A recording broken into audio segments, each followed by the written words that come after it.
لله رب العالمين، والصلاة والسلام على أشرف الأنبياء والمرسلين سيدنا محمد وعلى آله وصحبه أجمعين. السلام عليكم ورحمة الله وبركاته. الحمد لله رب العالمين، وبه نستعين وعلى أمور الدنيا والدين، والصلاة والسلام على أشرف الأنبياء والمرسلين وعلى آله وصحبه أجمعين. أشهد أن لا إله إلا الله وحده لا شريك له، وأشهد أن محمدا عبده ورسوله. اللهم فقهنا في الدين وعلمنا تأويل واهدنا إلى صراطك المستقيم.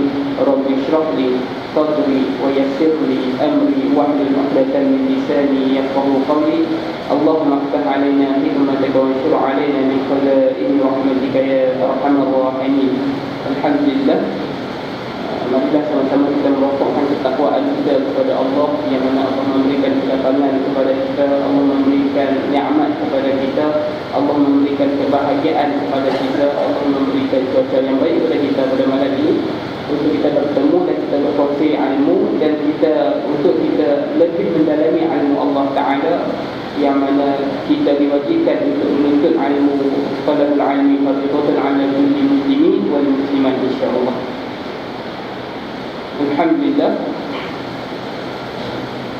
kita akan sambung dalam kitab Fiqhul Manhaji ala mazhab Imam Syafi'i, masih lagi dalam muqaddimah dan dalam tajuk hubungan antara fiqh dan akidah Islam. Kita masih lagi membincangkan bagaimana adakah ada berhubungan antara fiqh dan akidah, baik dari segi ketakwaan kita dengan dari segi hukum kita nak beribadah, adakah mempunyai hubungan ataupun mereka ini dua perkara yang berlainan.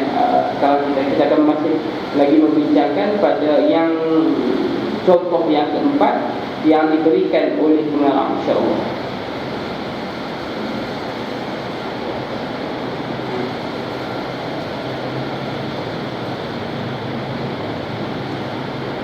InsyaAllah kita akan mulakan pada yang keempat ini.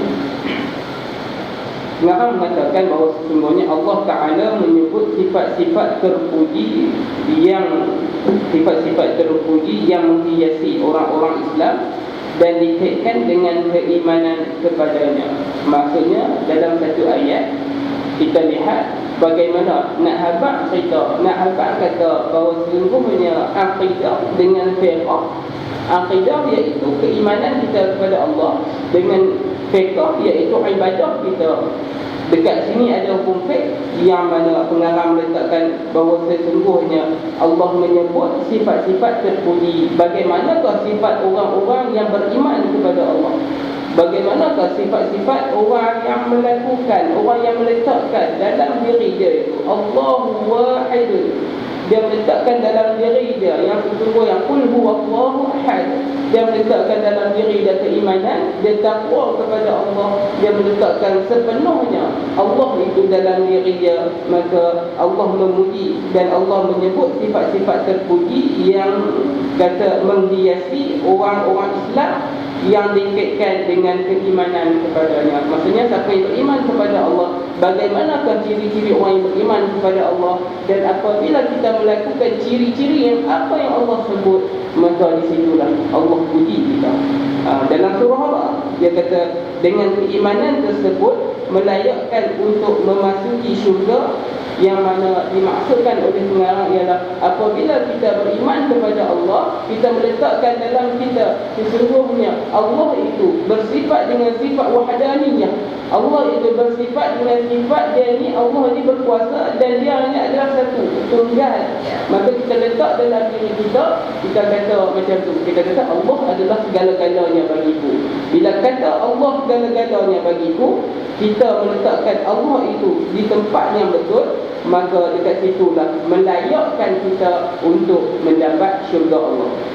Macam kita lah, kita dengan bos kita. Contoh, kita dengan bos kita ni orang yang baiklah. Lalu kita percaya dekat bos kita sangat-sangat. Kita percaya dekat dia, kita hormat dekat dia, kita selalu ikut cakap dia, apa yang dia suruh semua kita buat. Sebab apa? Kita percaya dekat dia. Tapi mai tukar-tukar aja, tiba-tiba kita dengan bos kita ni kita tak percaya langsung dekat dia. Kita tak percaya langsung dekat dia, lalu apa yang dia suruh kita buat, adakah kita akan buat? Maka kita buat tak ikhlas. Sebab apa? Kita yang pertama, kita tak percaya kepada dia. Apabila kita tak percaya pada dia, kita tak suka kat dia. Kalau kita tak suka kat dia, adakah kita akan melakukan satu perkara dengan penuh amanah? Maka kalau kita dah tak percaya kat dia, tak suka kat dia, kita buat kerja pun tak ada amanah. Dan kita bekerja, kita buat perkara lain. Kalau orang suruh buat kerja, kita buat perkara lain. Maka kita tidak ada amanah. Tetapi kalau kita ni beriman kepada Allah, kita ni percaya kepada bos kita, kita ni percaya kepada pencipta kita, maka kita akan letakkan Allah segala-galanya dan kita akan melakukan amalan-amalan yang baik sahaja. Amar ma'ruf wa nahyu 'anil munkar. Yang ma'ruf tu kita ambil, yang wa nahyu, yang tegahan itu kita tinggalkan. Atas sebab apa? Sebab kita percaya kepada Allah, sebab kita beriman kepada Allah. Itu yang dimaksudkan. Apabila kita beriman kepada Allah, maka layaklah bagi kita untuk pergi ke syurga Allah. Tetapi kalau kata kita tak beriman kepada Allah, kita masih lagi tak percaya kepada Allah, dalam diri kita masih ada was-was dengan Allah, maka dekat situlah sukar untuk kita nak memasuki syurga Allah. Sebab dalam Islam ada 3 golongan. Dalam Islam ada 3 golongan. Golongan yang pertama adalah golongan orang-orang yang beriman. Golongan orang yang beriman ni memanglah tempat dia adalah di syurga Allah. Allah Maha pada. Ya ayyuhallazina amanu, ya ayyuhallazina amanu wa 'amilus solihati. Semua ada dalam surah. Bagi contoh, kita ambil dalam surah Sejadah, kita baca setiap pagi Jumaat. Yang mana? Innal ladzina amanu wa 'amilus solihati falahum jannatul ma'wa. Sesungguhnya, wahai orang-orang yang beriman, sesungguhnya orang-orang yang beriman dan dia ni beramal soleh, buat perkara yang baik, maka tempat dia di mana? Jannatul ma'wa. Tempatnya adalah di syurga. Itu golongan yang pertama. Golongan yang kedua adalah golongan-golongan al-fasiqun. Orang fasiqun macam mana pula? Ayat yang terusnya dalam surah yang sama. Innal ladzina amanu wa 'amilus solihati falahum jannatul ma'wa nuzulan bima kanu ya'malun. Wa ammal ladzina fasaqu fama'wahumun nar. Allah dah. Golongan yang kedua, golongan orang-orang fasik. Tempat dia kat mana? Tempat dia fama'wahumun nar. Tempat dia adalah di neraka Allah. Dan ada golongan orang yang fasik. Orang fasik ni macam mana? Orang yang fasik dia meletakkan dalam diri dia ni Allah separuh dia. Sebab apa? Apabila orang kata jom kita semayang, dia lengah-lengah ke semayang, dia tak mau semayang. Sebab dia kata dia malas nak semayang. Dia tergolong dalam golongan orang-orang yang fasikun. Dan golongan yang terakhir adalah orang-orang munafik. Orang-orang munafik ni lagi teruk pada orang-orang fasik. Orang munafik tempat dia kat mana pula? Innal munafiqin huwa darkil asfal minan nar. Orang-orang yang munafik ni tempat dia adalah fi darkil asfal minan nar. Tempat dia di bawah sekali dalam neraka. Sebab dia tahu tentang agama Islam, dia tahu tentang apa itu yang dimaksudkan dengan akidah yang benar. Dia mentauhidkan Allah, dia tahu dia perlu mentauhidkan Allah, tetapi dia tidak mengikut syariat Allah. Dia buat ikut suka hati dia. Dia tak mau ikut apa yang Allah suruh. Apabila dia duduk dengan orang-orang yang beriman, dia kata aku adalah orang-orang yang beriman. Keluar daripada situ, dia tak mengaku dah. Kata dia orang yang beriman. Macam dalam surah Al-Baqarah. Dalam surah Al-Baqarah apa ayat dah? Yang dibacakan lagi, innal ladzina kafaru sawa'un 'alaihim a anzartahum am lam tunzirhum la yu'minun. Allahu 'ala qulubihim wa 'ala sam'ihim wa 'ala absarihim ghishawah wa lahum 'adzabun 'adzim. Ayat yang Nabi, wa minan nasi man yaqulu amanna billahi wa bil yawmil akhir wa ma hum bimu'minin. Dia kata sesungguhnya dekat mulut dia kata aku ni adalah orang-orang yang beriman, aku ni percaya kepada Allah. Wa ma hum bimu'minin. Sedangkan dalam hati dia kata, dalam hati dia sendiri dia mengatakan sesungguhnya aku tidak pernah beriman kepada Allah. Aku tak pernah terima Allah. Dekat mulut kata beriman. Itu orang-orang yang mungkin. Macam itu juga dalam contoh yang keempat, pengarang meletakkan bahawa sesungguhnya bagi siapa yang beriman kepada Allah, maka layaklah dia mendapat syurga Allah. Orang yang beriman yang layak untuk mendapat syurga Allah. Orang yang tak beriman, orang munafik, orang fasik, orang kafir, semua tidak layak baginya mendapat syurga Allah. Wal'ayyadzubillah, kita semoga kita tak masuk dalam golongan-golongan tersebut. Dan seterusnya, pengarang meletakkan dalam satu firman Allah yang memberikan maksud saja dalam surah Al-Mu'minun ayat 1 hingga 11, dia memberi maksud, sesungguhnya beruntunglah orang-orang yang beriman, iaitu orang-orang yang khusyuk dalam sembahyangnya, dan orang-orang yang menjauhkan diri daripada perbuatan dan perkataan yang tiada berguna, dan orang-orang yang menunaikan zakat, dan orang-orang yang menjaga kemaluannya kecuali terhadap isteri-isteri mereka atau hamba-hamba mereka yang mereka miliki. Maka sesungguhnya mereka dalam hal ini tiada tercela. Barang siapa mencari yang di sebelah itu, maka mereka itulah orang-orang yang melampaui batas, dan orang-orang yang memelihara amanah-amanah, yakni yang dipikulnya dengan janjinya, dan orang-orang yang memelihara sembahyang, mereka itulah orang-orang yang mewarisi, yakni yang akan mewarisi syurga Firdaus, mereka kekal di dalamnya, iaitu dalam surah Al-Mu'minun ayat 1 hingga 11. Maksudnya di sini pengarang meletakkan bagaimanakah ciri-ciri orang yang beriman, bagaimanakah yang dikatakan mereka ini layak untuk mendapat syurga Allah. Pengarang meletakkan, sebab maksud daripada ayat tersebut, pengarang meletakkan perbuatan yang dan perkataan yang tiada guna, iaitu perkara batil dan perkataan atau perbuatan yang tidak berfaedah. Perkara yang tidak berfaedah, perkara yang batil kita melakukan, maka kita tidak tergolong dalam golongan orang-orang yang beriman kalau kita buat macam itu. Macam apa? Bagi perkara yang tidak berfaedah macam mana? Kita lihat perkara yang tidak berfaedah langsung kita buat. Sebagai contoh, kita lihat sekarang ini yang dikatakan bahawa ni ada saya bersembang dengan seorang kawan, perkara yang tidak berfaedah. Pertamanya, seorang kawan ni dia menceritakan bahawa sesungguhnya ada satu ketika mana kita ini dalam ahli sunnah wal jamaah, yang kita berpegang dengan akidah ahli sunnah wal jamaah sekarang, ketika mana kita nak melakukan satu perkara yang mana kita nak melakukan satu program Maulidur Rasul. Sebagai contoh, program Maulidur Rasul, kita nak buat program tu. Bila kita nak buat program tu, dia kata, kawan sahabat ni menceritakan, ada satu puak ni yang tak mau benda tu. Dia tak mau kita berselawat kat atas Nabi. Lalu apa dia kata? Dia kata, Saki, kalau hang tengok mereka ni selawat, hang buka lagu kuat-kuat, hang buka lagu kuat-kuat, biar mereka ni tak ada selawat. Sampai termasuk, maksudnya bila dia buat benda tu tidak ada faedah, maksudnya dia melakukan perkara-perkara batil.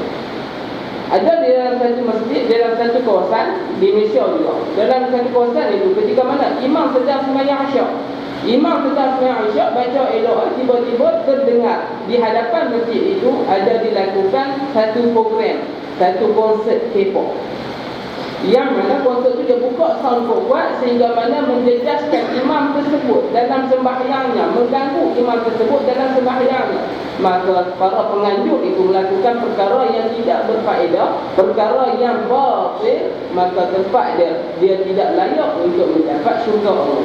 Jikalau dia ni orang yang beriman, dia tidak akan melakukan perkara tersebut. Kalau kata dia ni orang yang Islam, tetapi dia melakukan perkara yang batil, perkara yang mana dia mengatakan tak apalah, aku nak buat sikit je, masuklah dalam golongan orang fasik. Tiba-tiba kalau dia kata, dia ni buat, dia kata aku buat ni tak apalah, saja-saja je aku nak buat, ponok-ponok. Tetapi dia memang, dia kata bila dia pergi dekat orang yang beriman, dia kata aku ni buat ni sebab aku nak membantu orang-orang Islam. Padahal dia buat itu sebaliknya. Gambar dia guna pula duit orang yang tak sepatutnya, maka dia tergolong dalam orang fasik. Tempat dia bukanlah di syurga Allah. Sebab itulah kalau kita nak melakukan satu amalan di dunia, sebab itulah faman ya'mal misqala dzarratin khairan yarah. Faman ya'mal, barang siapa yang beramal dengan amalan-amalan yang baik, walaupun sebesar zarah, besar zarah sangat kecil dia buat dengan perkara yang baik, maka ia ia akan dilihat, ia akan diperlihatkan di hari akhirat nanti tentang amalannya. Wa man ya'mal mithqala dzarratin syarran yarah, dan siapa yang melakukan amalan buruk walaupun sebesar zarah, dia juga akan diperlihatkan. Baiklah, kalau hidup ni kita tengok kita nak buat macam mana. Adakah kita nak membawa diri kita ke arah syurga Allah? Kita nak membawa diri kita kepada neraka Allah? Allah bagi kita akal untuk kita berfikir. Allah memberikan kita fikiran untuk kita ikhtiar yang mana kita nak pergi. Kita nak pergi kepada perkara yang baik, kita nak pergi kepada ashabul yamin, ataupun kita nak pergi kepada ashabul shimal, ataupun ashabul shimal itu yang dimaksudkan sebagai ahli-ahli neraka. Kemana kita nak pergi? Allah dah bagi akal untuk kita. Bajulah kita kena lihat dalam ini pengarang meletakkan yang dimaksudkan dengan perbuatan dan perkataan yang tiada berguna ialah perkara yang batil dan perkataan atau perbuatan yang tidak berfaedah. Saja-saja pipi numpak, itu adalah perbuatan yang tak faedah, itu adalah perbuatan yang batil. Saja-saja pipi memfitnah, walaupun tak kira lah ni ahli ibadah ke, ni ahli yang kuat sembahyang ke, kuat puasa ke, tetapi kerana kita memfitnah, kita telah melakukan satu perbuatan yang batil, yang mana batil ini dilarang oleh Allah Ta'ala, tak disukai oleh Allah Ta'ala. Sebab kalau kata kita ini seorang yang beriman kepada Allah, kita dapat memikirkan tentang satu perkara yang sahih, yang mana satu perkara yang amat patut untuk kita lakukan, iaitu ta'muruna bil ma'ruf wa tanhauna 'anil munkar, iaitu kita melakukan perkara ke arah yang baik, yang disuruh. Maksudnya perkara yang tidak ada faedah kita tak payah buat. Maksudnya kita, kalau kita lihat bagi contoh dalam sentuhan jin tu, nampak ada faedah tak dalam tu? Kalau kata tak ada faedah, tak payah buat lah, tinggal. Tengok kita ni duk seronok nak menyanyi. Kita lihat dalam lagu yang kita nak menyanyi tu, adakah ada faedahnya dalam kita memuji Allah, dalam kita memuji kekasih kita Nabi Muhammad SAW? Ada faedah tak nak membawa ke arah sana? Nampak macam tak ada, duk puji wanita je, maka tidak ada faedah dalam tu, maka tak payah buat. Sebab apa? Kita di akhir sekali yang kita ingin tuju adalah syurga Allah, bukan kita nak tuju kepada neraka Allah. Walaupun sehari, walaupun sejam, kita tak mau duduk di dalam neraka Allah, kita nak duduk di dalam syurga Allah. Jadi kita nak buat semua perkara yang berfaedah. Kita jalan-jalan, kita nampak ada batu depan tu, bila nampak ada batu, kita kata aku nak angkat batu ni, takut tadi makcik buta mana lalu dia sepak batu ni, dia jatuh, lalu aku angkat dan tak pergi. Maka kita telah melakukan satu perkara yang berfaedah. Maka apabila buat perkara yang faedah, maka tempatnya yang Allah kata tempatnya adalah di syurga Allah. Macam tak ada berfaedah, macam mana? Kita jalan-jalan, konok-konok, pipi, ada pen kat tangan, junting dinding, tak ada apa kerja pun, cuma konok-konok junting. Maka kita buat perkara yang tidak berfaedah. Nak bandingkan macam mana perkara yang faedah dengan yang tidak faedah. Dengan perbuatan yang batil pula, perkara yang kita buat secara batil. Macam mana perkara yang kita buat secara batil? Contoh, ada duit, orang bagi kat kita, suruh pegang duit ni, amanah untuk kita, kita pegang duit ni amanah, bagi 10,000 nak ambil duit ni, amanah, nanti tahun depan aku akan ambil balik. Tiba-tiba orang bagi benda tu, kita belanjakan duit tu, maka kita buat satu perkara yang batil. Perbuatan kita adalah perbuatan yang batil. Apabila buat perbuatan yang batil, maka sukarlah kita nak tergolong dalam golongan yang disebut dalam suratul Mu'minun, untuk mendapatkan, untuk melayakkan kita masuk ke syurga Allah. Wal'iyadzubillah. Semoga kita termasuk dalam golongan-golongan yang diberi layakkan masuk ke syurga Allah. Bahawa itu pengarang meletakkan maksud menjaga kemaluan ialah memelihara kemaluan daripada melakukan perkara-perkara yang haram, khususnya perzinaan. Sebab itulah dalam Al-Quran Allah mengatakan wala taqrabu zina. Bukan Allah kata jangan hang buat zina, Allah kata jangan menghampiri zina. Nampak zina, jangan buatlah. Nak hampir kepada zina, jangan buatlah. Pokoklah dah hampir pada zina macam mana Ustaz? Duduk dekat-dekat hampir pada zina dah. Duduk dekat-dekat yang bukan mahram boleh menghampiri kepada zina. Duk SMS, Assalamualaikum, mula-mula SMS Assalamualaikum tu alhamdulillah lah baik. Main asal apa khabar baik lagi. Main ke bawah tu dia mula dah malam tidur pakai baju apa, keluar lagi nak pakai seluar apa, tu dah mendekatkan diri dengan zina. Itu yang dilarang, wala taqrabuz zina. Allah tak sebut dengan perkataan zina tu, tapi Allah kata wala taqrabu, jangan engkau hampiri dengan zina. Sebab sekarang ini banyak berlaku macam tu. Tetapi pengarang meletakkan bahawa sesungguhnya menjaga kehormatan ialah memelihara kemaluan daripada melakukan perkara-perkara haram, khususnya perzinaan. Perzinaan inilah, kalau siapa yang melakukan zina, maka memanglah yang dikatakan perzinaan, melakukan zina, maka sifatnya sukar melayakkan diri dia ke syurga Allah. Sebab Allah nak menerangkan, kalau hang melakukan, hang tak menjaga kemaluan hang, buat secara suka hati, hang meletakkan bahawa sungguhnya dunia ini bebas, dunia ini kebebasan bagi hang di dunia ini, maka di akhirat nanti jagalah. Allah nak uji, Allah nak masukkan hang dalam neraka. Tapi kalau kita jaga kemaluan kita, jangan kita buat satu perkara yang Allah haramkan buat. Taqrabuz zina pun jangan buat dah. Kita jaga diri kita elok-elok, kita jaga amalan kita elok-elok. Nak buat perkara yang haram, letak jauh-jauh. Tak maulah, aku tak mau buat perkara-perkara yang haram ni. Maka kita melayakkan diri kita untuk mendapatkan syurga Allah. Sebab apa? Itu juga termasuk dalam hukum-hukum fiqh. Maksudnya dalam kita nak melayakkan diri kita kepada Allah, dalam kita nak melayakkan diri kita kepada syurga Allah, itu adalah hukum akidah kita, hukum keimanan kita kepada Allah. Tiba-tiba Allah menyebut tentang perbuatan dan perkataan, maka dia termasuk dalam hukum fiqh. Sebab salah sebut sikit, kita memfitnah sikit, maka kita telah berdosa, kita dimasukkan dalam melakukan perbuatan yang haram di agama Allah. Baru kalau bab zina pun termasuk juga dalam perkara-perkara ibadah, perkara-perkara yang mana termasuk dalam hukum-hukum fiqh. Kita melakukan zina, maka kita jatuh haram, kita jatuh berdosa sebab melakukan zina. Itu termasuklah dalam hukum fiqh. Maksudnya di sini ada hukum fiqh, ada kaitan antara akidah, keimanan kita dengan ibadah kita. Sebab itulah kalau kita beriman, kita buat, kita nak melakukan zina, kita akan kata, ya Allah, aku nak melakukan zina. So, tiba-tiba bila nak melakukan zina, kita rasa, ya Allah, aku sedang dilihat oleh Allah. Dua malaikat ni sedang mencatat apa yang aku buat. Lalu kita akan tinggalkan. Sebab apa? Kita percaya kepada Allah, kita beriman kepada Allah. Dan seterusnya, pengarang meletakkan juga maksud hamba yang mereka miliki ialah perempuan yang dimiliki, iaitu hamba-hamba perempuan.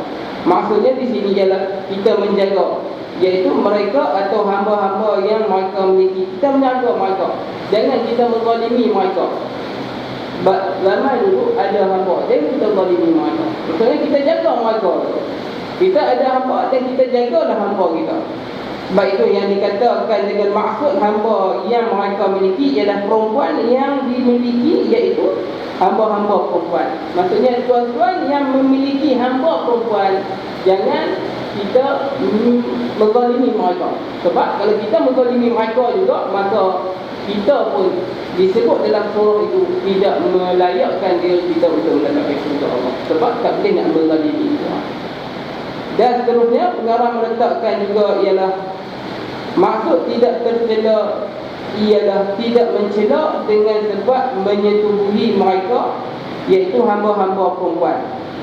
Yang dikatakan mereka tidak tercela ialah tidak tercela dengan sebab menyetubuhi mereka, iaitu hamba-hamba perempuan. Maksudnya jangan melakukan perkara-perkara yang tercela, jangan menyetubuhi mereka, hamba-hamba ni, jangan buat macam tu.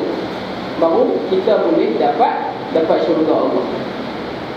Dan seterusnya pengarang meletakkan ialah maksud melampaui batas ialah mereka yang zalim dan melampaui batas. Ini mengatakan bahawanya Allah meletakkan jangan kita sebagai makhluk Allah ini melakukan perkara-perkara yang zalim.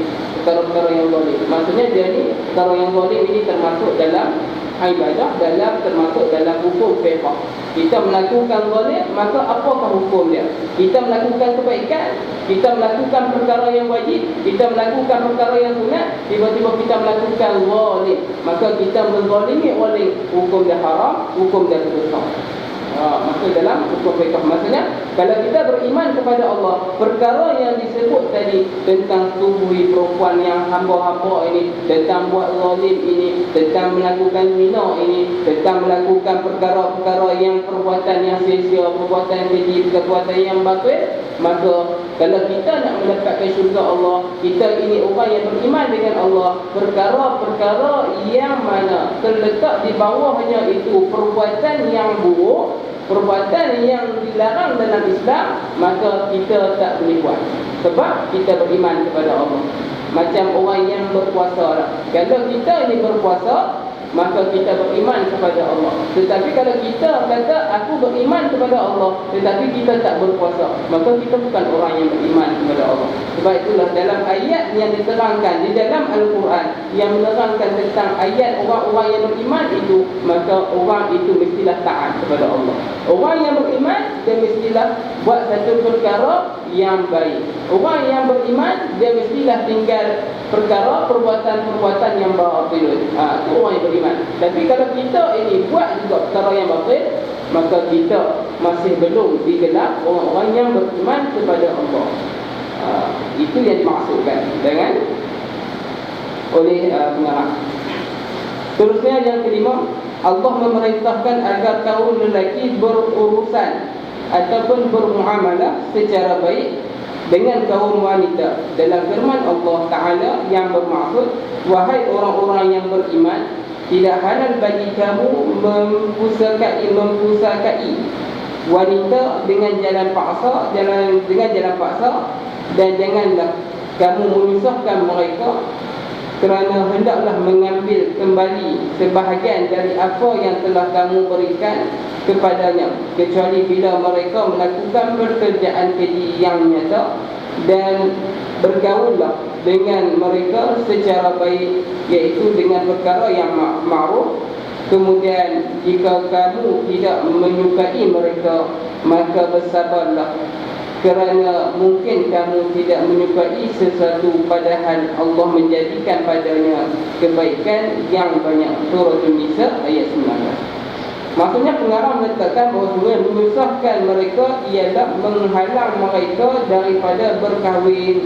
Maksudnya kita ini, pengarang meletakkan janganlah kita menyeksa mereka, perempuan-perempuan ini, dengan menghalang mereka daripada berkahwin. Sebab maksud pekerjaan apa yang dikatakan menyusahkan mereka ialah menghalang mereka daripada berkahwin, iaitu kita nak buat satu perkara, kita kena lihat. Kalau kita ni orang yang beriman, kita tidak akan menyusahkan orang lain.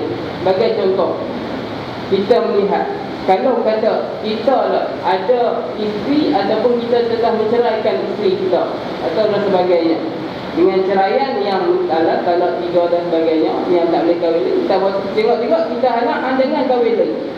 Aku tak benarkan hang kahwin lagi. Maksudnya kita menzalimi mereka, kita telah membuat aniaya kepada mereka. Dan sebagai contoh yang lain, jika kita ada anak perempuan dan sebagainya, orang yang soleh nak masuk peminang, orang yang baik kita perhatikan, dia ni alhamdulillah orang yang baik, orang menjaga sembahyangnya, tiba-tiba kita halang, hang tak boleh kahwin dengan dia, hang kena kahwin dengan mamak ni dengan amalan dia tak pernah elok, mamak ni dengan pekerjaan dia tak pernah elok, kita berkahwin dengan orang yang lain. Kita menyiksa mereka, perempuan-perempuan, bukan menyiksa mereka, anak-anak ni. Maka perbuatan itu dinyatakan bahawa sesungguhnya yang dimaksudkan perbuatan itu adalah perbuatan, bukanlah perbuatan orang yang beriman. Kalau perbuatan orang yang beriman, apabila kita kata kepada anak-anak kita, kita kata kepada perempuan-perempuan kita, maksudnya daripada segi anak saudara, daripada segi anak kita dan sebagainya, yang perempuan itu kita kata, kalau orang ni nak berkahwin, carilah orang-orang yang elok. Maksudnya apabila datang kepada kita tu seorang lelaki yang elok, yang baik, maka kita benarkan dia berkahwin.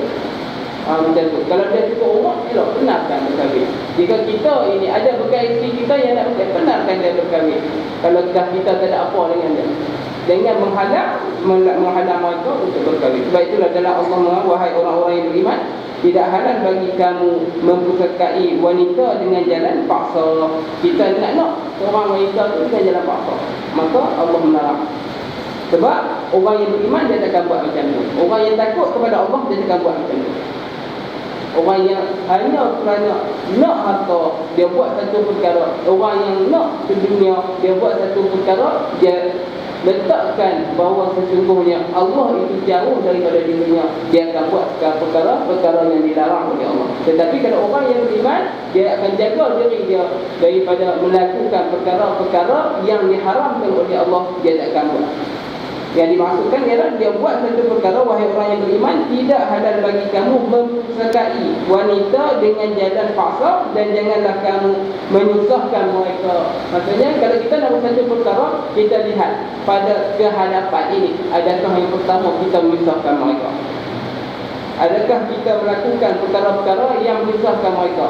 Kalau kata tak, Alhamdulillah. Tapi kalau kita buat satu perkara, nampak macam anak ni nak berkahwin, kita susahkan mereka, kita bagi hantaran yang terlalu mahal, kita bagi satu yang dikatakan meletakkan sampai anak ni, si lelaki ni tidak mampu untuk berkahwin, maka kita telah menyusahkan mereka. Bagi contoh sekarang ni, kita lihat musim kahwin lah. Tengok nak masuk membina, dia ni gaji dekat 1,000. Tengok si ayah tu letak sampai 50,000. Maka si ayah ni telah melakukan satu perkara yang mana dilarang dalam Islam. Islam suruh kita apabila anak tu nak berkahwin, anak tu sampai umur, maka kahwinlah dia dengan perkara-perkara yang mudah. Maksudnya tak payah dah letak sampai 5,000, 5,000 tak apalah, dekat 5,000 sampai 50,000 tu tak boleh.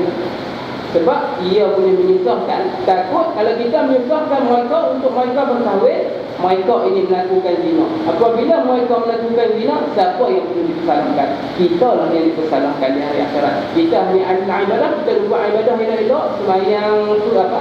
Malam wajib 5 waktu tu Alhamdulillah cukup pada waktunya. Berpuasa pun cukup 360 hari.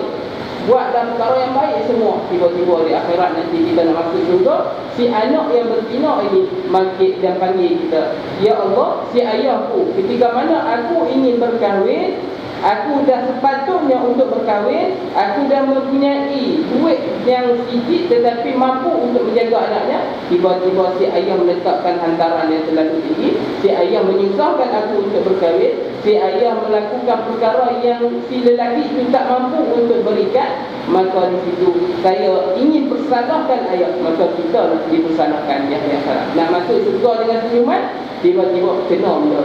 Wala'iyahulillah. Jangan jadi itu. Baiklah kalau si anak ni nak berkahwin, maka biarlah mereka berkahwin. Letaklah sekadar mana kemampuan si anak itu. Tak perlu meletakkan perkara yang tinggi. Baik, itulah dalam dikatakan maksud mereka ialah menyusahkan mereka, ialah menghalang mereka daripada berkahwin. Sebab kalau kata di Arab, contoh di negara Arab, kita nak berkahwin dengan anak-anak Syria dan sebagainya, gampang berkahwin tak mahal. Dia di sana tu, kalau kita nak kahwin dengan anak Arab, dia akan letak 3 syarat, 3 kunci mesti ada. 3 kunci mesti ada. Tak ada 3 kunci ni tak boleh. Kunci pertama apa? Pertama kunci rita. Tak mau, kata sekehen saya tak mau. Kata mau. Kunci rita mesti kena ada. Yang kedua kunci gudang. Kedai. Mesti ada. Dan yang terakhir kunci rumah. Tak kadang mai bagi kunci, tak ada benda dia tak mau. Tak payah kahwin dengan anak-anak tu. Ada benda tu baru boleh kahwin. Sampai kau tu. Tetapi Alhamdulillah di Malaysia masih belum lagi. Di Malaysia hanya ada kunci pedayam ya. Kunci pedayam tu apa? Nak buka hantaran tadi yang ada dekat dalam muk yang besar. Itu dia tak apa. Yang kalau di negara Arab dia nak 3 kunci tu. Tapi kalau orang Melayu pula nak kahwin dengan Arab, itu lagi nasib lama. Dia letak hantaran, pernah tanya kalau aku nak kahwin dengan Arab berapa? Dia letak hantaran lebih kurang 40,000 USD. InsyaAllah kita nak cari banyak tu pun boleh tolong tu. Terlalu banyak nak kahwin dengan anak mereka banyak tu. Memang pegak, mereka memang jaga benda tu. Sebab itulah kita lihat bagaimana anak-anak mereka boleh sampai ke tua tak kahwin-kahwin. Atas sebab apa? Sebab ni Sebab menyusahkan mereka, yang kata menyusahkan mereka ialah menghalang mereka daripada berkahwin. Anak tu nak berkahwin, anak itu dah ada, memang wajib untuk dah kahwin, tiba-tiba cari-cari perempuan, semua dia tak mahal, yang tak mampu. Jadi tak kahwin dia. Tambah kalau di Syria kita lihat orang tua yang umur dah 50, tiba-tiba jalan sebelah dia orang perempuan muda. Kita tanya tak, ada ke anak bini aku ni? Sebab apa? Dia kata bahawanya aku dah tua ni pun baru nak mampu nak berkahwin. Cari duit tu kami lama dah baru mampu kahwin. Sebab masa muda-muda tak mampu nak berkahwin. Bukan tak mau kahwin, tak mampu. Sebab dia pun nak banyak-banyak sangat. Mai dah tua, umur 50-60, baru dapat isteri muda. Alhamdulillah lah, tolonglah. Tapi dia dapat isteri muda, anak pun muda lah. Orang bibik, cucu ke ada. Tapi alhamdulillah di Malaysia tak terjadi macam tu. Di Malaysia ada seorang kawan, dia ni muda lagi, lalu jalan sudah mak dia, jalan mula mak dia tanya, cik adik ke ni? Adik, anak saya ni. Kena tu, maksudnya kahwin muda. Di Malaysia boleh, tapi kalau di negara Arab tak payah. Sebab dalam ayat Quran memang diterangkan bahawasanya mereka ini menyusahkan mereka untuk menghalang mereka daripada berkahwin. Itu jangan buat. Kalau siapa yang ada perempuan, alhamdulillah, kahwin cepat-cepat. Tapi kalau alim ulama yang faham dengan keadaan semasa. Sebab kalau di Syria itu ada alim ulama yang mana masyarakat sana, orang-orang ustaz sana, dia yang kuat iman dia, kuat amalan dia. Apabila anak seorang masa dalam majlis, mailah seorang kawan ni, ada murid dia, cakap kepada syekh ni, syekh, aku nak berkahwin dengan anak hang. Seorang yang beriman kepada Allah, cara orang yang beriman kepada Allah. Dia kata, Muhammad lambat seminggu. Tanya sebab apa? Aku main lambat seminggu. Baru minggu lepas ada orang masuk meminang anakku secara percuma dia aku bagi. Anak orang yang berilmu, orang yang beragama. Sudah dia. Lepaskan dia. Habis kuat pun dia letak dengan senasrah Al-Quran. Dengan Al-Quran saja pun dah cukup lah. Dia tak letak agama macam sebab apa? Dia beriman kepada Allah. Dia kata sesungguhnya Allah dah menerangkan, wahai orang-orang yang beriman, tidak halal bagi kamu memakai wanita dengan jalan paksa dan janganlah kamu menyusahkan mereka. Dia berpegang dengan ayat Quran. Kalau betul dia tak menyusahkan anak dia, dia buat perkara itu, dia memang tak menyusahkan anak dia, maka dia akan mendapat syurga Allah. Sebab dia beriman kepada Allah. Dalam hati dia akidah yang betul-betul benar, akidah yang betul-betul kuat. Lalu perkara yang menjadi hukum fiqh dekat sini adalah jangan menyusahkan mereka. Mereka nak berkahwin ini, tengok juga. Kalau kata nak berkahwin ini hukum dia dah masuk dalam kategori wajib, maka wajib kita kahwinkan dia. Masuk dalam kategori sunat, tak apa lagi. Maksudnya ada kategori dalam berkahwin. InsyaAllah kita akan masuk dalam bagaimanakah hukum-hukum berkahwin pada masa depan. Dan pengarang meletakkan pekerjaan yang keji ialah akhlak yang buruk, derhaka dan zina. Dalam masa pekerjaan yang keji, kalau orang yang beriman, dia tidak akan melakukan pekerjaan-pekerjaan yang keji. Dan dalam ayat Quran menulis yang Allah mengatakan, kerana hendaklah mengambil kembali sebahagian dari apa yang telah kamu berikan kepadanya, kecuali mereka melakukan pekerjaan keji. Masuk di sini ialah pengarang meletakkan pekerjaan keji ialah akhlak yang buruk, derhaka dan zina. Maksudnya kalau mereka ni melakukan akhlak yang buruk, mereka ni melakukan zina, mereka melakukan menderhaka, maka di situ kalau kita ada mewarisi apa-apa, kita boleh ambil balik. Sebab mereka ini bukan orang yang beriman kepada Allah. Kalau orang yang beriman kepada Allah, dia tak buat perkara ini. Dia nak melakukan zina, dia fikir sesungguhnya Allah mengatakan wala taqrabu zina, jangan melakukan zina. Sebab aku beriman kepada Allah. Sebab dia ada hukum konkret kat situ. Nak beriman, hukum beriman, maksudnya kita apabila kita mengatakan kita orang beriman, kita jangan melakukan perkara yang dilarang oleh Allah. Apabila nak sebut perkara yang dilarang oleh Allah, semua itu termasuk dalam hukum-hukum fiqh. Hukum zina lah, hukum melakukan perbuatan keji lah, hukum memakan harta anak yatim lah, hukum memakan secara batil lah, semua termasuk dalam hukum-hukum fiqh. Hukum beriman apa? Hukum beriman yang mana kita percaya kepada Allah. Kita nak letakkan hukum beriman, kita letak sama ada kita beriman kepada Allah ataupun kita kufur kepada Allah. Itu saja. Kalau hukum fiqh dia masuk dalam 5 semua tu. Terlibat. Kalau kata kita ini tak beriman kepada Allah, maka kita ini tidak mempercayai kepada Allah. Kita tak takut dengan Allah. Sebab itu kita lakukan perkara-perkara yang dilarang oleh Allah.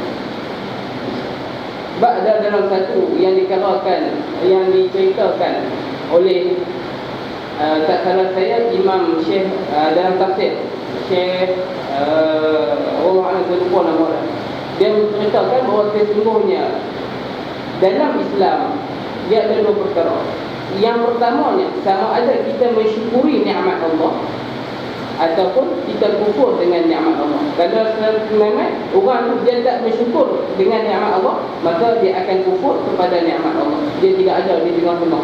Kalau Ustaz, saya ni tak syukur sikit je. Hang tak syukur tu maksudnya hang kufur. Sebab lawan kepada syukur maksudnya kufur. Kalau kita tiba-tiba Allah bagi rezeki, Allah bagi duit kepada kita RM1,000. Kita main dapat gaji RM1,000, tiba-tiba kita ambil RM1,000 tu, kita pergi beli nombor ekor. Kita pergi beli nombor ekor, letak tu. Maksudnya kita kufur kepada nikmat Allah. Maksudnya orang yang tak bersyukur, dia tu adalah orang yang kufur. Orang yang tak beriman, maka orang itu termasuk dalam orang yang kufur. Jadi dia macam tu, dua perkara. Maksudnya kalau kita lihat, kita ni orang bagi rezeki kepada kita, kita nak buat ke mana? Kalau kita bawa kepada jalan yang baik, maksudnya kita mensyukuri. Tiba-tiba kita bawa kepada jalan yang tak baik, kita bagilah, aku dapat gaji tadi, nak ambil lah RM10 ni, hang buat pergi main judi. Kita bagi anak kita kan, kita buat pergi beli sendiri kan, menjudi itu, maka kita telah mengkufuri nikmat Allah. Dua perkara yang perlu kita tahu. Sebab itulah pengarang meletakkan bahawa sesungguhnya maksud perbuatan keji ialah akidah akhlak yang mana yang buruk, derhaka ataupun zina. Maksudnya kalau mereka buat perkara ini, mereka tidak beriman kepada Allah, maka mereka ini tidak dikatakan orang yang meletakkan sepenuh jiwanya akidah saja, iaitu beriman kepada Allah. Dan yang seterusnya, Allah Ta'ala memerintahkan agar isteri yang ditalak beriddah dengan 3 kali suci dan tidak menyembunyikan apa yang ada dalam rahimnya jika ia hamil. Perkara tersebut telah dikaitkan dengan beriman kepada Allah serta hari akhirat. Firman Allah Ta'ala, perempuan-perempuan yang ditalak hendaklah menunggu 3 kali suci. Tidak boleh mereka menyembunyikan apa yang diciptakan oleh Allah Ta'ala dalam rahim-rahim mereka jika mereka beriman kepada Allah dan hari akhirat. Surah Al-Baqarah ayat 228. Maksudnya di sini, kalau betul lah kita ini beriman kepada Allah, kita ini orang yang meletakkan Allah sepenuhnya, maka kita perlulah melakukan apa yang Allah suruh, iaitu agar Allah Ta'ala memerintahkan agar isteri yang ditalak beriddah dengan 3 kali dan tidak menyembunyikan apa yang ada dalam rahimnya. Maksudnya kalau kita ini orang yang percaya kepada Allah, kita mentalakkan atau menceraikan isteri kita, kita mestilah ikut apa yang Allah kata. Allah letak satu hukum. Kalau hang beriman kepada aku, hang beriman kepada Allah ni, hang beriman dengan iman yang sepenuhnya, dengan yakin kepada Allah, Allah letak perkara ini dan tengok hang ikut ke tak. Kadang-kadang ada perempuan, dia ni kena talak dengan isteri dia, masih lagi dalam iddah, tiba-tiba kahwin dengan lelaki dia. Maka itu melanggar syariat Islam, itu melanggar hukum fiqh Islam, itu melanggar daripada syariat Islam. Itu melanggar. Maksudnya apabila dia langgar perkara itu, dia tidak beriman kepada Allah, dia tidak meletakkan Allah itu sebagai khaliqun, sebagai pencipta dia. Dia tak meletakkan bahawa sebenarnya Allah itu mengetahui segala-galanya. Sebab itulah kalau kata isteri yang dia talak, nak kahwin lain, mestilah tunggu 3 kali iddah. Habis 3 kali iddah itu, tengok pula ada anak dalam kandungan. Maksudnya jangan sembunyi dalam kenapa. Dia tak boleh. Kalau kita beriman kepada Allah, kita kena jujur kepada Allah. Dalam melakukan apa amalan, kena jujur kalau kita beriman. Sebab itulah kalau kata orang yang tak beriman ini, dia kalau dengan hukum fiqh, dia tidak akan ikut. Sebab apa? Dia tak beriman kepada Allah. Macam orang yang tak beriman, dia nak sembahyang ke tak? Dia takkan sembahyang sebab dia tak percaya kepada Allah. Iman ini kita meletakkan dalam diri kita bahawa sungguhnya aku percaya kepada Allah. Jadi apabila kita percaya kepada Allah, kita akan melakukan apa yang Allah suruh, kita akan lakukan. Tetapi kalau kita tidak percaya kepada Allah, apa yang Allah suruh, kita buat lengah saja. Sebab kita tak percaya kepada Allah. Sebab itulah kalau wanita yang ditolak, dia mestilah tunggu habis iddah dia untuk berkahwin semula, untuk berkahwin lain. Tetapi kalau dia tak beriman kepada Allah, adakah dia nak menunggu? Dia takkan menunggu. Dia akan ikut hawa nafsu dia, akan pilih. Dia akan kata pada hawa nafsu dia, aku akan buatlah apa yang aku nak buat. Tak payahlah ikut Allah. Allah itu belakang kira. Sebab dia mengikut hawa nafsu. Macam di negara awak, mungkin saya tengok ada video, dia tanya pada seorang remaja, antara sukan dengan agama, yang manakah lebih penting? Dia tanya macam tu. Kalau orang yang beriman, dia akan kata sesungguhnya agama lebih penting, sebab aku ni orang yang beriman.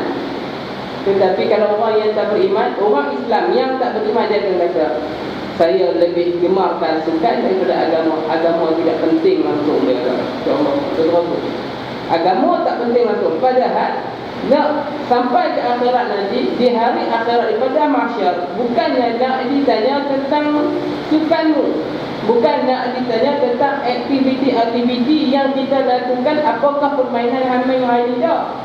Dia akan tanya nak masuk syurga. Dia akan tanya bagaimanakah, apakah yang hang buat di dunia pada ketika ini. Tiba-tiba kita jawab, aku buat pada hari ini sekian-sekian, aku duduk dalam masjid dengar majlis ilmu. Maka kita orang yang beriman, kita dah mendapat pahala. Tiba-tiba dia tanya, apa hang buat sekarang ni? Sekarang ni aku duduk kat rumah saja, duduk tengok Facebook. Duduk tengok Facebook, ada faedah tak tengok Facebook tu? Tak ada faedah pun. Duduk tengok Facebook, tersembang pula dengan perempuan-perempuan yang bukan mahram. Lagi tak ada faedah. Bila tak ada faedah, maka adakah dengan perkara yang kita lakukan yang bukan faedah tu, Allah nak masukkan kita ke dalam syurga? Tak adanya. Allah akan masukkan kita ke dalam neraka sebab perbuatan yang tak faedah. Dalam surah yang mengatakan, kita ni kalau orang yang beriman, hang kena tunggulah cukup aja, sebab hang orang yang beriman akan taat kepada Allah. Jatuh nak jatuh hukum apa pun, hukum mereka tengok pada orang yang beriman kepada Allah. Orang yang tak beriman kepada Allah, tak ada hukum bagi dia. Bukan kata dia tak ada hukum, dia tak kena seksa dah. Dia tidak akan mengikut hukum-hukum Allah Ta'ala, sebab dia tak beriman, dia tak percaya. Macam tadi contoh tadi lah, seorang bos, kita ni bekerja di tempat baru, bos kita tu kita percaya pada dia, kita sayang sangat pada dia. Dia ni seorang yang baik sangat, dia ni seorang yang pemurah sangat. Lalu kita buat pun pada dia, kita pun tak pernah kira dengan dia cakap dia, sebab kita percaya pada dia. Tapi kalau kata kita tukar saja, kita pergi kat bos-bos ni tu macam-macam hal, tapi tiba-tiba bos ni pun tak apa nak baik buat sebagainya, kita tak percaya kat bos kita. Kita dapat kerja baik, nak buat kerja yang baiknya, sebab kita tak percaya kepada Allah. Dan macam itu juga, kalau kita tak percaya kepada Allah, kita tidak akan melakukan apa yang Allah suruh. Macam bagi contoh, kita lihat kalau kita orang yang beriman kepada Allah, kalau kata orang yang beriman kepada Allah, dia tidak akan menyakiti hati bapa. Orang yang beriman kepada Allah, dia tidak akan menyakiti hati bapa. Sebab apa? Allah mengatakan, wala taqul lahum uffin. Jangan engkau berkata walaupun sekadar. Sebab kalau menyakitkan hati bapa memang tak dibenarkan Islam. Tapi kalau kita beriman kepada Allah, kita takkan buat. Tetapi kalau kita lihatlah bagaimana sekarang ini, suasana sekarang ini, Islam sekarang ini, yang dinamakan Islam, yang dinamakan dia ni penganut agama Islam, yang ada di dalam IC dia tulis Islam, mereka ini sanggup buat kepada ibu bapa macam-macam. Alah, ibu tak bagi motor tak? Tak bagi motor, dia tumbuk muka ibu dia. Dalam satu video dia tayangkan dalam Facebook, saya baca dalam Facebook, dia tunjuk satu video siaran yang live, siaran live TV lah, siaran live, dia bertemukan si anak dengan si ibu. Bila bertemukan diorang tu, dah tak bertemu selama 15 tahun tak salah saya, dia bertemukan balik. Bila bertemukan balik, mula-mula cakap elok, nanti mulalah ketenggaran, pergaduhan sikit, mulut kerana mulut. Si anak ni nama Islam, nak abang orang beriman ke orang tak beriman, nama Islam, dia sanggup naik atas meja, dia tendang muka ibu. Muka ibu, bukannya balik, muka ibu dia. Kalau dia tendang muka ibu bewok ke tak apalah, ni ibu yang mengandungkan dia, ibu yang melahirkan dia, dia tendang muka ibu dia. Orang yang beriman kata, maksudnya kalau dia tak beriman kepada Allah, dia tak letakkan dalam diri dia Allah Ta'ala itu sepenuhnya dalam diri dia, maka dia nak tendang ibu dia ke, dia tak percaya lah. Dalam satu hadis riwayat tak pasti riwayat ni, Nabi SAW dia bersabda, tidak akan dipandang oleh Allah di hari akhirat. Allah tidak akan pandang golongan-golongan ini di hari akhirat. Siapakah golongan-golongan itu? Yang pertamanya golongan anak yang derhaka kepada ibu. Anak yang derhaka kepada ibu, Allah tak akan pandang. Buat derhaka sikit yang kat ibu bapa, Allah tidak akan pandang kau. Kalau kata Allah tak pandang kita, macam mana kita nak masuk syurga Allah? Kalau Allah tak pandang kita, bagaimanakah Allah nak menghisap malaikat dan menghisap kita, nak masuk ke syurga Allah? Maka tempat kita pokok-pokok di neraka.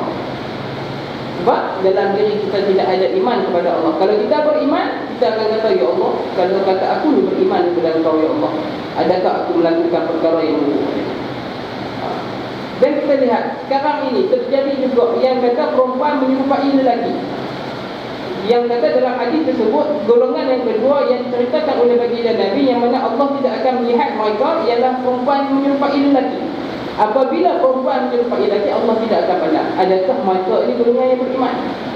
Maka tidak, bukan golongan orang yang beriman. Kalau kata orang yang beriman, mereka tidak akan melakukan perkara yang mensyirikkan Allah, perkara yang menyekutukan Allah, perkara yang Allah tak nak. Sebab apa? Dia kata diri buat, aku beriman kepada Allah. Aku ni di hari akhirat aku akan dipersoalkan atas setiap perbuatan mereka. Aku nak jadi perempuan ni, adakah bila aku nak jadi perempuan, aku ni melakukan perkara yang berfaedah? Kalau kata aku nak jadi perempuan, tiba-tiba dalam Al-Quran memang Allah suruh jadi perempuan, tak apalah. Tapi memang dalam hadis baginda Nabi, semua Allah suruh. Allah kata jangan buat perkara yang membinasakan kau. Maksudnya perkara yang tidak berfaedah, perkara yang batil, jangan buat.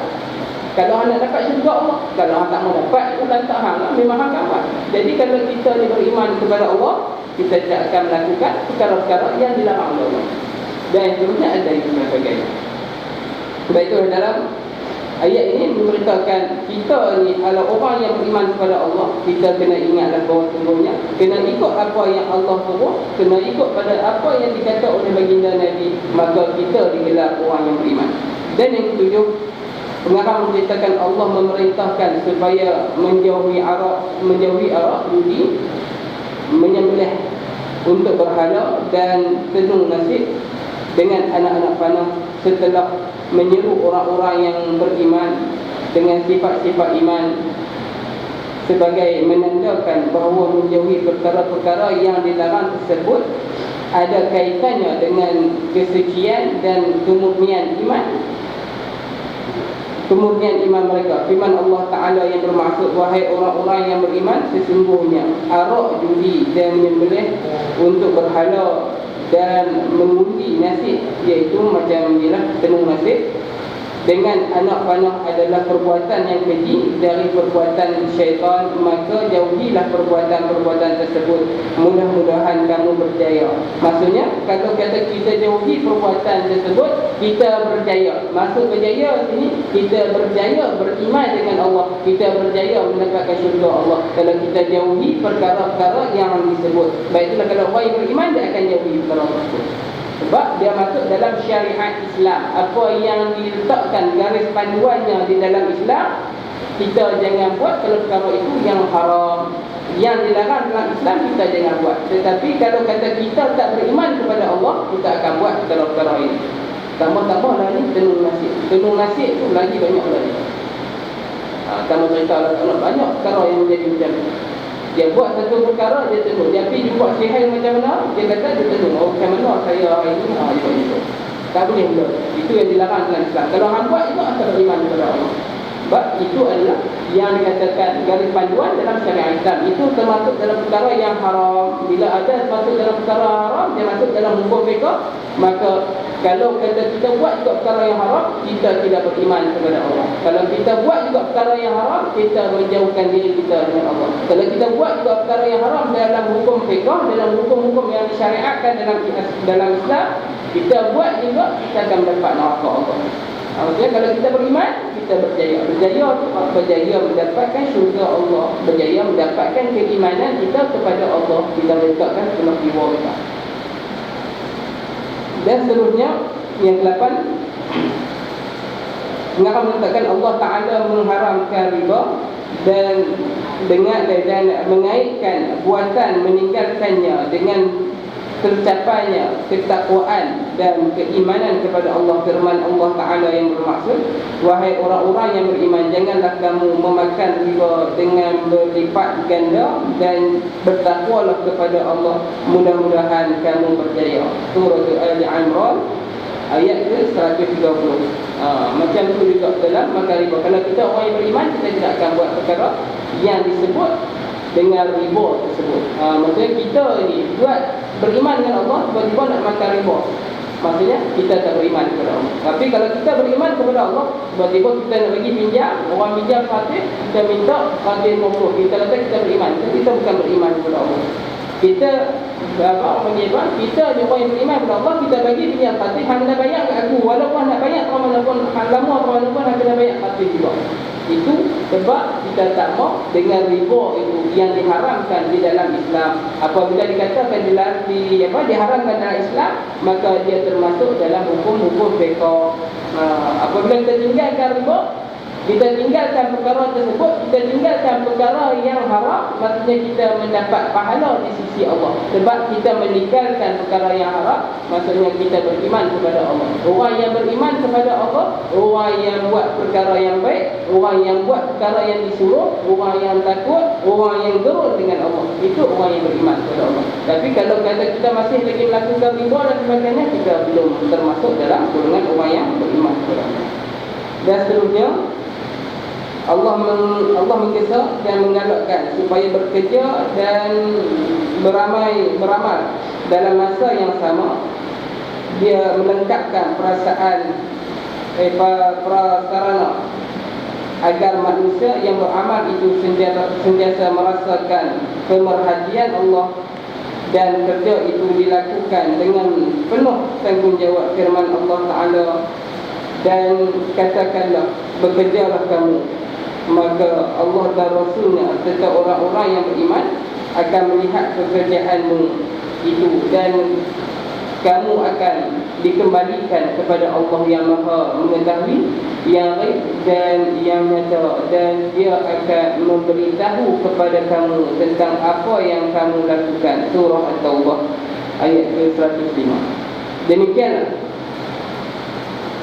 jarang sekali anda mendapati sesuatu hukum yang terdapat dalam Al-Quran melainkan disertakan dengan beriman kepada Allah dan mempunyai kaitan dengan rukun-rukun akidah Islam. Ini yang dikatakan oleh pengarang bahawa dalam Al-Quran kita lihat, apabila dia sebut untuk beriman kepada Allah, maka jaranglah kita lihat bila dia kata beriman kepada Allah, dia terus buat perkara-perkara yang batil. Dalam Al-Quran, apabila dia menerangkan tentang suruh beriman kepada Allah, maka lepas tu mestilah dia sertakan dengan hukum-hukum ataupun rukun-rukun akidahnya. Maksudnya kalau kata dalam Al-Quran kita lihat, dia sebut ya ayyuhallazina amanu, wahai orang-orang yang beriman, mesti lepas tu dia letakkan satu hukum. Janganlah hang makan buat perkara-perkara yang batil, janganlah hang makan riba, janganlah hang melakukan minum arak. Dia buat semua itu sebab kalau hang orang yang beriman, hang mesti patuh dengan perkara-perkara yang disuruh. Kalau orang yang beriman, hang mesti tinggalkan perkara-perkara yang dilarang oleh Allah. Dia nak buat macam tu. Oleh itu, fiqh Islam merupakan hukum hakam agama yang suci dan mempunyai ruh di sebalik ia disyariatkan, kerana ia merupakan keredoannya jika ditaati dan mendapat kemurkaannya jika diingkari. Maksudnya di dalam hukum Islam, hukum hakam yang suci dan mempunyai ruh di sebalik yang apa yang disyariatkan. Maksudnya setiap apa yang disyariatkan oleh Allah Ta'ala, setiap apa yang dilakukan oleh baginda Nabi Muhammad SAW, kita buat dengan kebaikan, dengan ikhlaskan diri kita, kita lakukan kebaikan itu, ketaatan kita letakkan sepenuhnya kepada Allah, maka di situlah kita akan mendapat keredaan Allah. Nak mendapat keredaan Allah macam mana? Mestilah buat perkara yang disuruh oleh Allah. Tapi kalau kita buat perkara yang dilarang, apa kita dapat? Kita dapat kemurkaan Allah. Perkara yang dilarang itu daripada segi apa? Daripada segi yang benda yang haram dilakukan dalam diri kita, kita mendapatkan kemurkaan Allah. Jangan kita fikir kita buat benda yang haram, kita dapat senyuman Allah Ta'ala. Buat perkara yang haram, dapat muka Allah. Buat naya kepada anak-anak yatim, dapat kemurkaan Allah. Buat naya kepada binatang, dapat kemurkaan Allah. Buat naya kepada rakan-rakan, dapat kemurkaan Allah. Tak kira lah hang ahli ibadah, hang buat naya kepada rakan, hang buat fitnah kepada rakan, hang dapat kemurkaan Allah. Kemurkaan Allah ni bukan untuk orang-orang yang beriman. Bukannya untuk orang yang zalim saja. Untuk orang yang beriman, dia buat perkara yang murka, maka dia pun tergolong dalam golongan orang-orang yang dimurkai oleh Allah. Jangan kita kata, aku dah semayang dah, aku dah berpuasa dah, aku dah mengeluarkan zakat dah. Tiba-tiba kita terbuat perkara yang dilarang oleh Allah, maka kita pun mendapat kemurkaan Allah. Dan orang mengatakan hukum-hukum syarak bukanlah seperti hukum-hukum qanun, iaitu undang-undang biasa yang mana manusia ataupun manusia yang mana manusia tidak merasai sedikit pun dalam hati kecil mereka ikatan dan hubungan dengan perintah penciptanya. Dan Allah berfirman dalam hukum-hukum syarak, hukum-hukum yang ditetapkan dalam Islam, mereka ini ada ruh sendiri. Islam letakkan kalau hang mencuri kena potong tangan, hukum hudud ada. Maksudnya bila Allah menjadikan benda tu hukum-hukum masa tu, maksudnya ada dia punya hikmah dia. Tetapi kalau kita lihat hukum-hukum qanun, hukum-hukum yang dilakukan oleh manusia, kita lihat macam hukum sebab dan sebagainya. Malaysia orang kata apa, kalau dalam hukum sebab bukan lebih tinggi sangat. Orang kata kalau tak buku dia jatuh dalam Islam. Maksudnya dalam Islam meletakkan bahawa sesungguhnya, Ibn Qayyim meletakkan bahawa sesungguhnya kalau kita nak melakukan sebatan, nak melakukan satu perkara ta'zir dan sebagainya, kita ini buat bagaimana ayah nak memberi pengajaran kepada anak macam tu. Bukan kita nak buat sampai mereka ada tengok kalau apa hukum sebab kat Malaysia sampai ke mana ketemak je buat. Maksudnya kita boleh berbagi. Baik, itulah kalau yang dalam sesungguhnya dalam kisah Akasyah itu, ketika mana kisah Akasyah nak pukul Nabi kata nak buat kisah ke atas tu boleh, tetapi jangan lebih kisah. Kalau hang balas pada aku lebih, sesungguhnya Allah memurkai hang.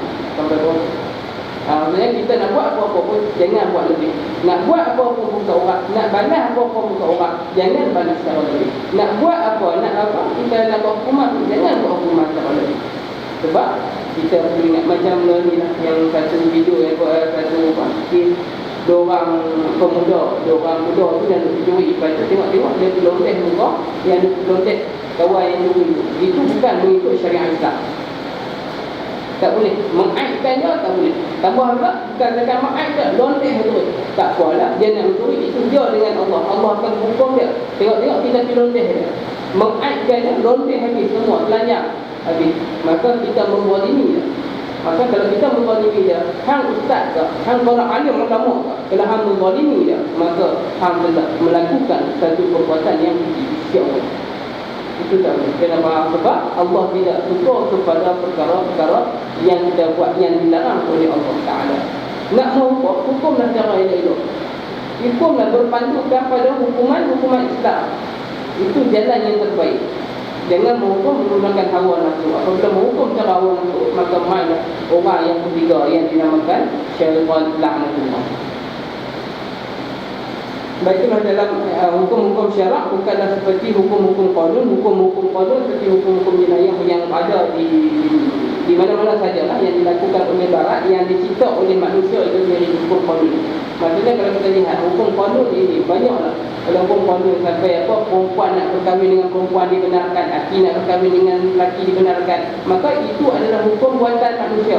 Tapi kalau hukum yang diberikan oleh Allah, hukum yang dilaksanakan, yang disebut oleh Allah, kita melakukan, maksudnya dekat situ kita ada zuhud, kat situ kita ada rasa kesenangan kita nak buat. Sebab apa? Kita berpandukan kepada syariat Allah. Maka kita nak menghukum, tidaklah menghukum secara berlebihan, kita tidak menghukum secara paksa dan secara mengikut hawa nafsu. Sebab kita ada panduan-panduannya.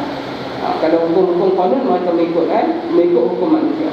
Baik, itulah dalam firman Allah Ta'ala, fala wa rabbika la yu'minuna hatta yuhakkimuka fima shajara bainahum thumma la yajidu fi anfusihim harajan mimma qadaita wa yusallimu taslima.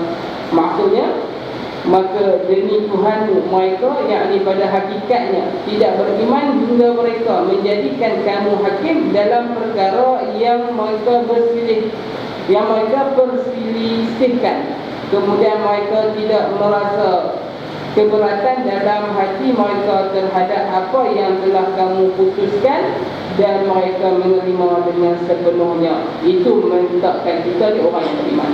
Kalau kata kita nak buat satu perkara, kita letak bahawa sesungguhnya kita ini ada Al-Quran, kita ini ada panduannya mengikut hadis baginda Nabi, kita ini ada segala-gala panduan, maka kita tidak akan nak buat satu keputusan, kita tidak akan meletakkan Allah di tepi, kita tidak meletakkan Al-Quran di tepi, kita tidak akan meletakkan hadis-hadis Nabi di tepi. Sebab apa? Kita beriman kepada Allah. Sebab tu yang dikatakan pada hakikatnya tidak beriman sehingga mereka menjadi kamu hakim dalam perkara yang mereka perselisihkan. Maksudnya kita meletakkan Allah sebagai hakim, kita meletakkan Al-Quran sebagai kita punya buku undang-undangnya, kita meletakkan hadis Nabi sebagai satu rujukan kita dalam kita nak menghukum. Maksudnya kita bukan menghukum secara mengikut akal fikiran, tidak mengikut hawa nafsu. Dan dikatakan kemudian mereka tidak merasa keberatan dalam hati mereka terhadap apa yang telah kamu perputuskan. Maksudnya setiap apa yang Allah putuskan, kita tidak ada keberatan. Allah kata jangan makan riba, kita kata tak apa. Allah kata tak mau makan, jangan makan riba, aku terima lah, jangan makan riba, aku tak mau makan riba. Allah kata janganlah kau makan makanan yang haram, janganlah kau meminum arak, tak apalah. Allah kata macam tu, kita terima lah, janganlah minum arak.